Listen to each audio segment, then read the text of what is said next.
welcome to School After Hours podcast, where we talk about all things related to out of school time programming and education. I am your host, Jay Lee, and I have Mr. Dorian Young here. He is a speaker and author. He also goes and work with youth programming to teach about emotional intelligence to youth and program leaders, as well as educators. So, with that being said, we're gonna roll out the carpet and welcome Mr. Dorian Young. How you doing? Thank you again, Miss Lee, once again for just bringing me on. Again, my name is Dorian Young. I'm a youth empowerment speaker, and I am not just a youth empowerment speaker, but I'm also an author of my book called "Unleashing Your Own Unique Natural Greatness." This is a book to just helping teens and young adults from the ages of 13 to 25 to be able to just discover who they are, knowing how to handle everyday challenges from emotional intelligence to also adversity, and as well as being able to set future goals and being able to figure out how to get from where they are to the version of themselves that they want to become. I know that's right. Yes, sir. Do that. So, Dorian, for the people that may not know you, go ahead and give them a little bit about yourself, but also how you got involved in the space of youth development through your speaking. Yeah. Again, well, I give a little bit of small background. Again, come from a single parent background. My mom, and shout out to mom. And then didn't really have my dad in my life. So with those things, I got married. I got married at a pretty young age. Um, kind of went through a little bit of uh, turbulence there with that as well. Being married at 19.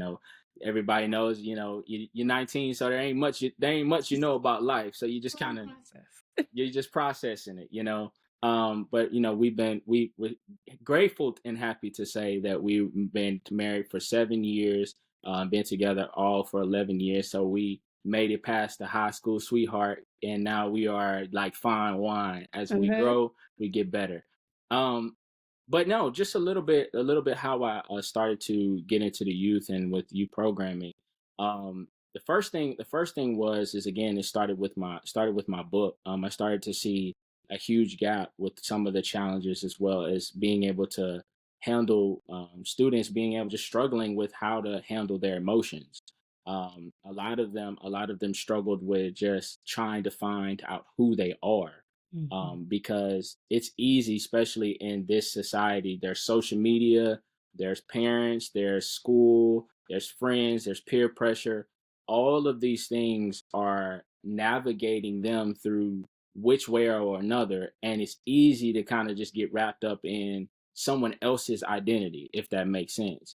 And so what we done, and what I realized was that, they need a foundation. And so that's where my book came in, where we started to create a foundation for the kids to be able to know that it's up to you, that you're special, that you have a gift, and it's time to allow that gift to live out loud.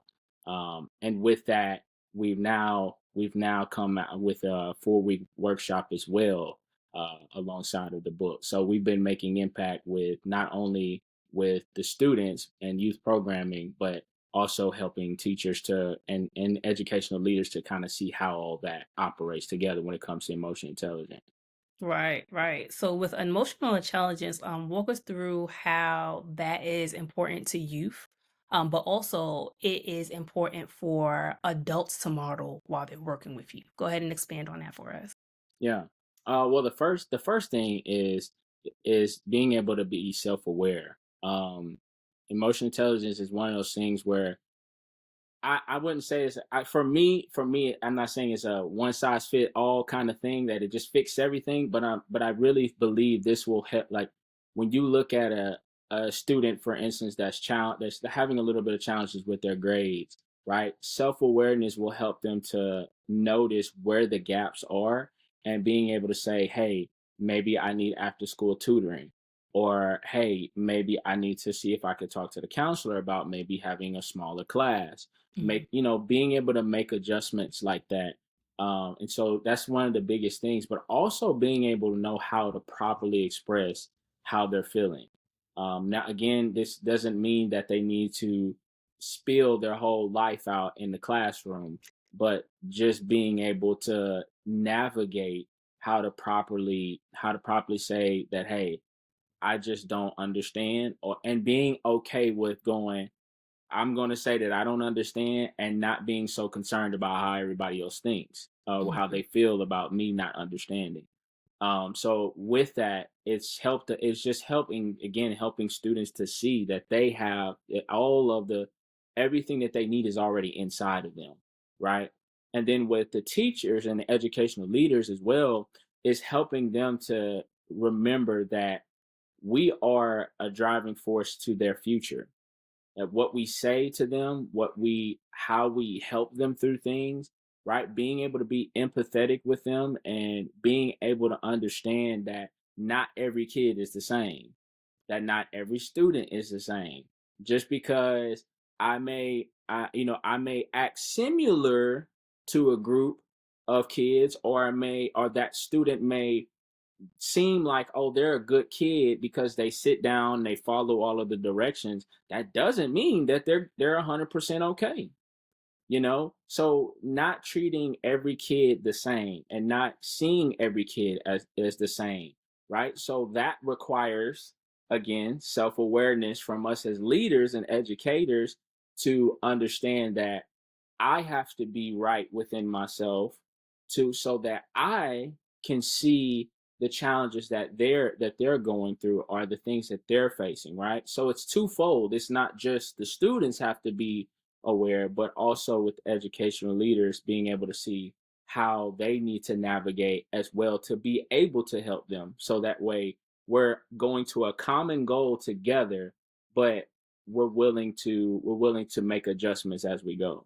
Right. And based on your experience, what do you feel are the key components to emotional intelligence when you do your speaking and when you go ahead to youth programming educators and leaders that work with youth?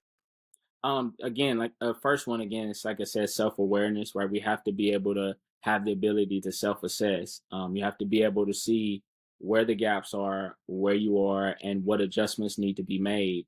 The second thing is being able to understand the importance of leadership. I think that this goes for students and educators. I think that sometimes we think leadership is telling someone and directing someone in a way, but all leadership is learning how to serve those around you, and to being able to meet the needs of those around you. And so when you're looking at leadership, we're not only just teaching self-awareness, but we also teach the importance of leadership, because that leadership has a ripple effect, negative or positive. So that's another thing. And another thing as well is this being able to understand that without a goal, without a vision, there isn't any real direction on where we're going to go. Because a kid, we can have all this talent and have all these things, right? We got the emotional intelligence. We could properly communicate. We could properly talk about where we are, or maybe we're discovering these things. But if we have nowhere to go, then what happens is all the progress we make, we end up reverting back to what we know, right? And so that's where the support systems come in. That's why we have to talk about friendships, right? Having the right friend groups, having the right, being around the right people that align with who you are, or the common goal that we're trying to get to. So those are some of the few things that we talk about to make sure, because all those things play a huge part in making sure that not only are we just helping each other, being able to navigate through everything, but also going, okay, I know that I'm special and unique, but I also know where I'm going to. So now there's confidence. I'm confident in who I am. And I walk with boldness, and I walk with, like, I'm excited to get up the next day because I know exactly what it is that I'm going to do. Hmm. I know that's right. Well, with that being said, y'all, we're gonna take a real quick break. Okay. Gonna pay these bills and come right back. So don't go too far. Stretch your legs, go get some water, get a snack, but don't go too far. Come right back. All right, y'all. We'll see y'all in a minute. Are you a program director or thinking of starting a program? Maybe you need new curriculum that focuses on character development or technical skills. Maybe you need help establishing effective program logistics to have an impactful program culture. Or overall, you just need a program evaluation. Well, School After Hours Consulting is here to help. Contact us at schoolafterhours.com And our contact information is in the show notes. Hope to hear from you soon. All right, everybody, welcome back to the show. We have Dorian Young here with us talking about his journey in emotional intelligence and talking to youth, but also touring and doing speaking engagements with educators as well as youth development professionals. And out of this experience, Dorian, you created a 4-week program that is based on your book. So, kind of tell us about that process and how that came about. Yeah, so after being able to kind of, once we got the book into students and young adults' hands and allowing some teachers to see it as well, one of the things that I realized was it's like, okay, again, I'm really big on like giving them practical steps, right? Giving them real life examples. Even though the book, right, creates that foundation, we need to give practical steps on what does it look like.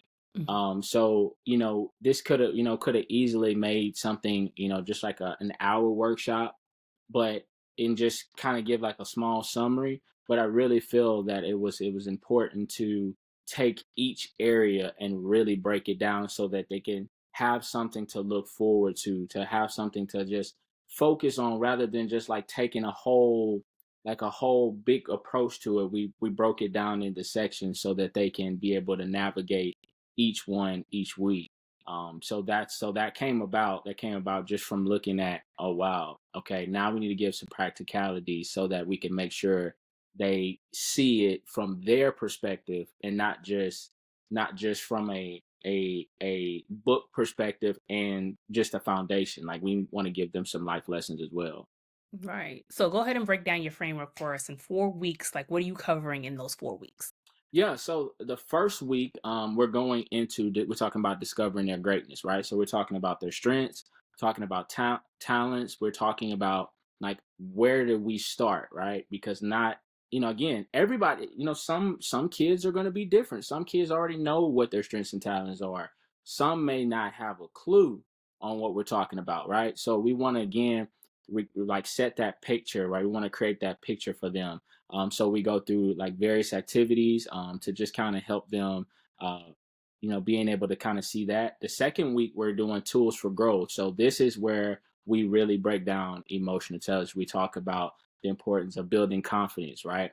We talk about how to handle adversity because let's be honest, we all face it whether we want it or we don't want it. It's there, right? And so we want to make sure that we equip them, right? Again, not all may need that, but giving that perspective of helping them see it from different angles is what's important. And then just the biggest one is overcoming their inner critic within that week as well, Ooh. because what you say to yourself is going to affect how you operate with friends, how you operate with teachers, how you operate with everything in life, right? So, third week we talk about living in their greatness. So now that we know we have a grasp on our strengths and talents, now our gifts, our purpose. Now we're going to start finding ways to impact others, whether this is giving back and volunteering, just learning how to motivate. If you're an artist, and you're an author, how you love music, like how can I inspire and motivate people through the things that I love, right?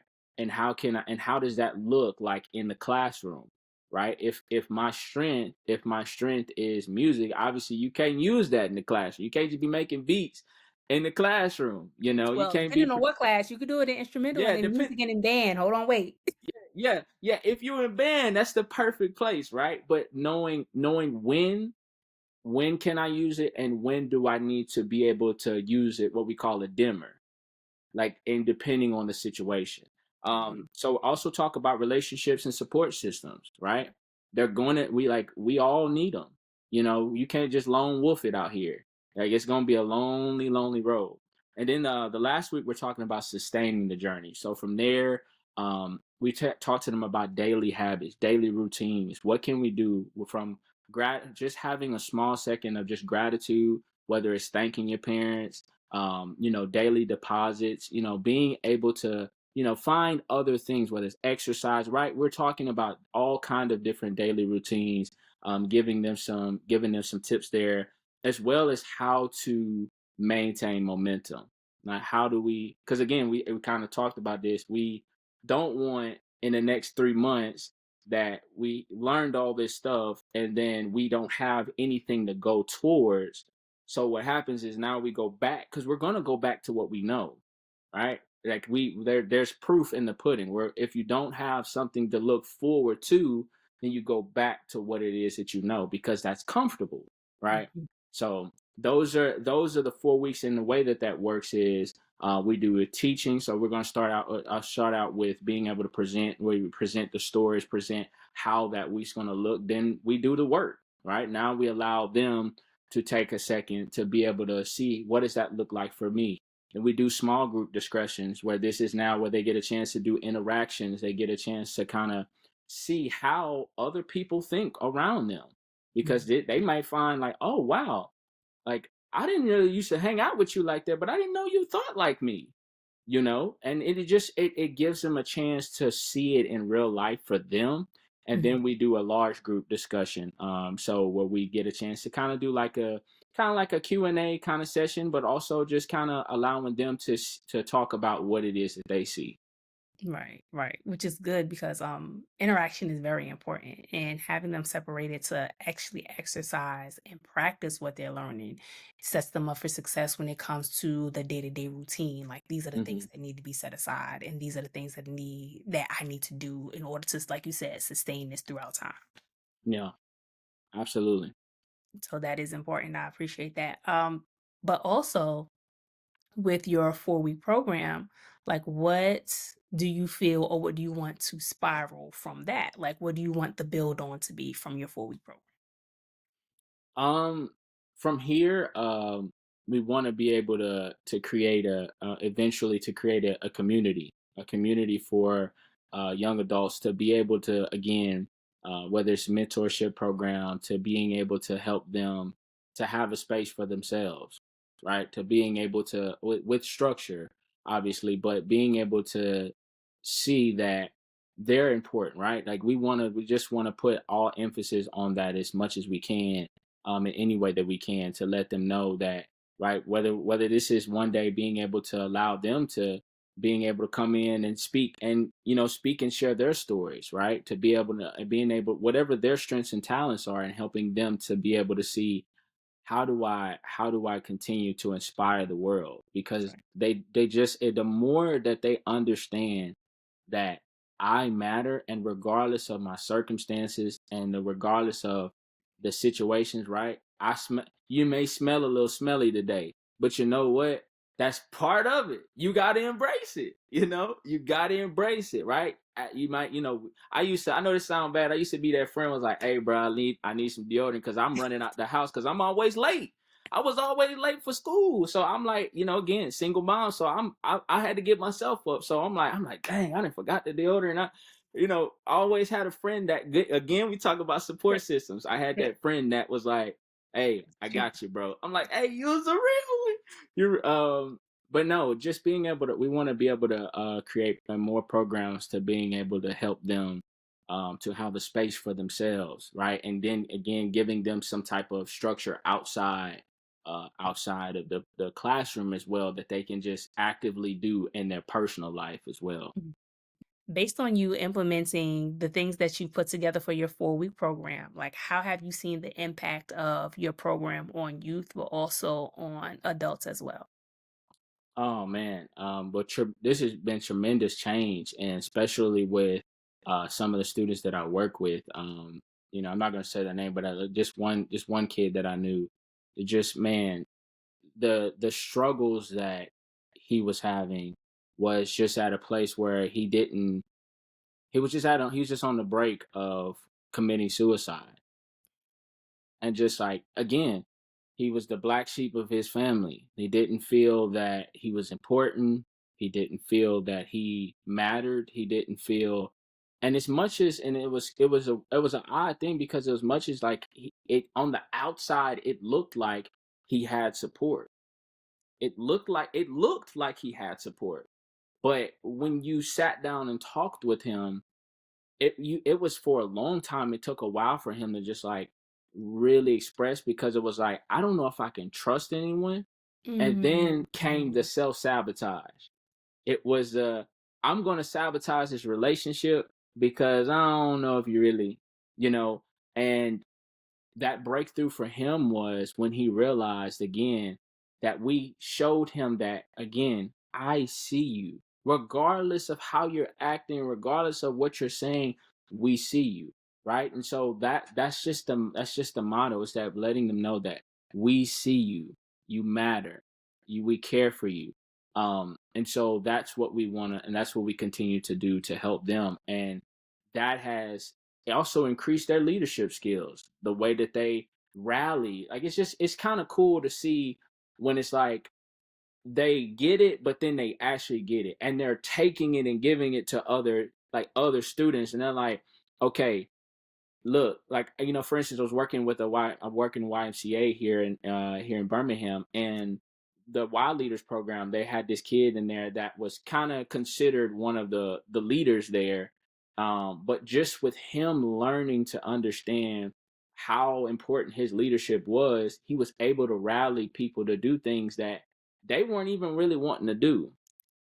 And like, oh, they don't want to help organize things. And he's like, and just him being able to understand this is part of it. Like, this is only going to make us better as people if we do this. And so it was just really cool to see that.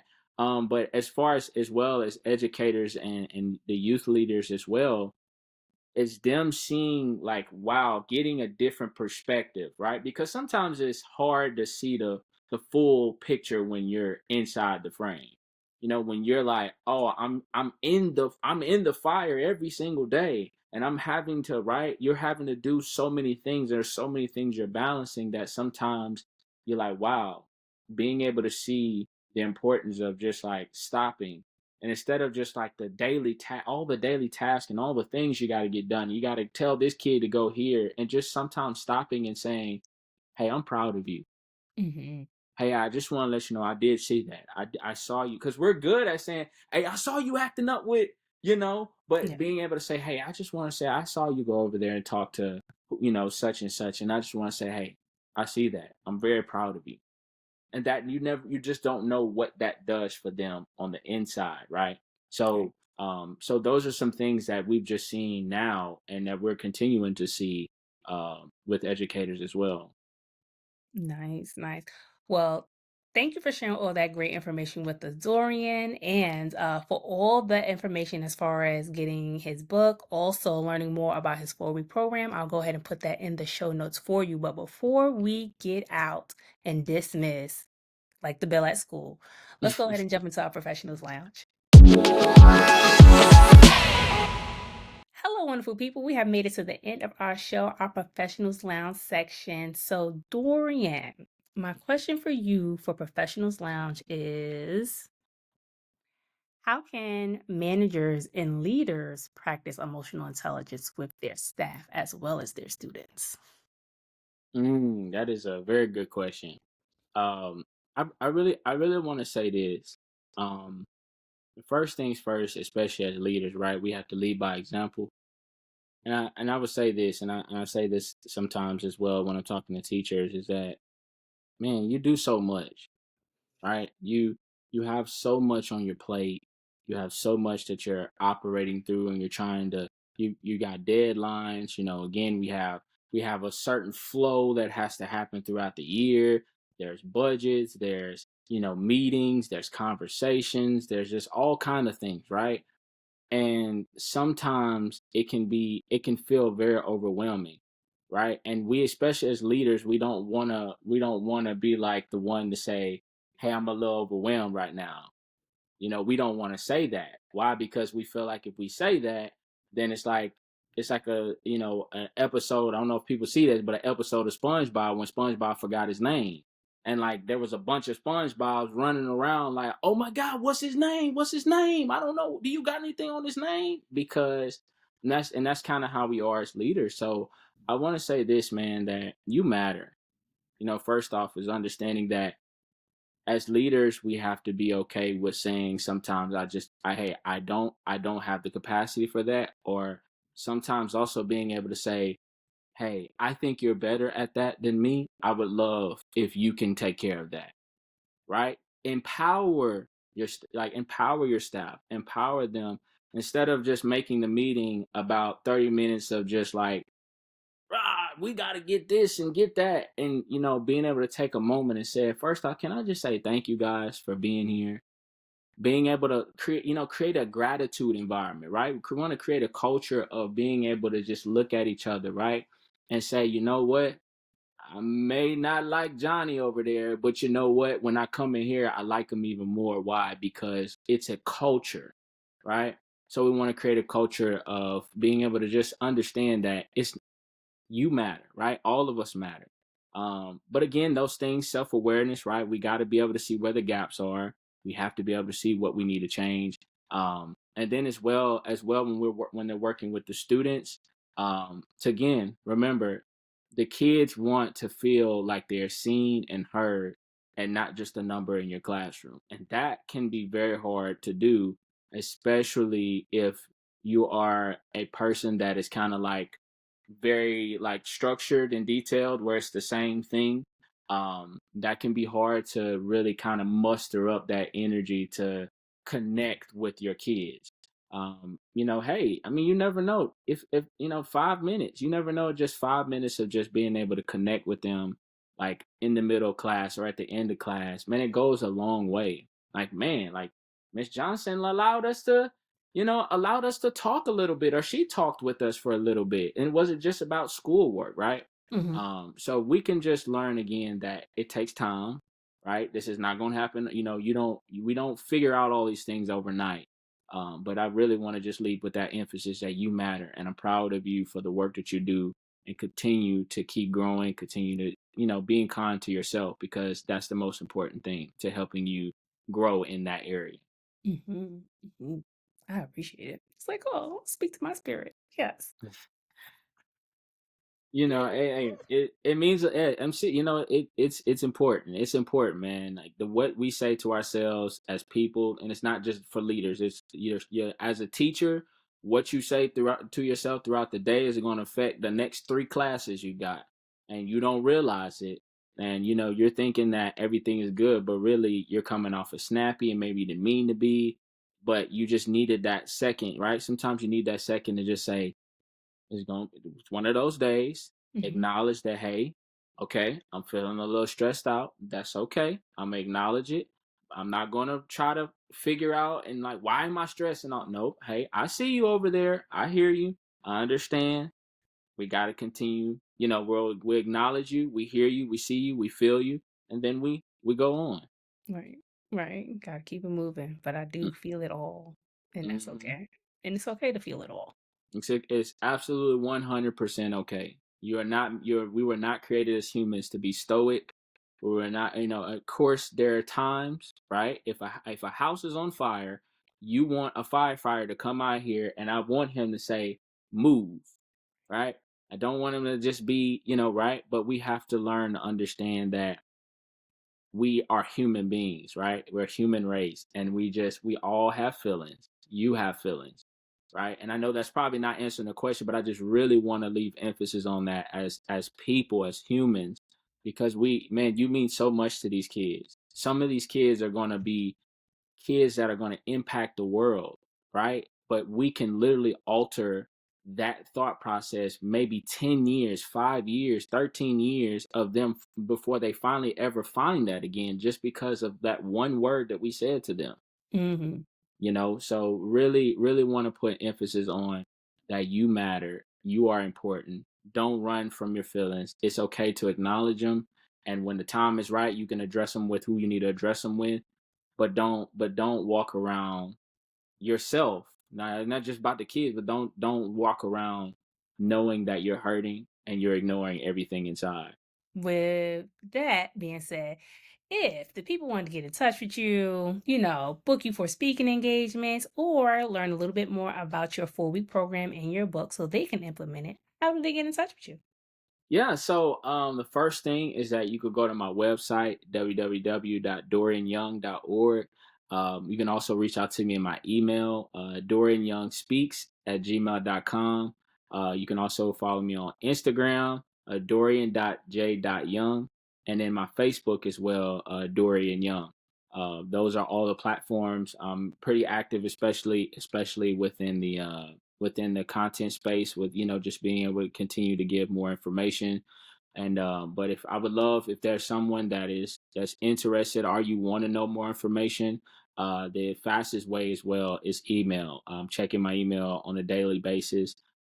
If you want to put in a phone call, I'm happy to talk.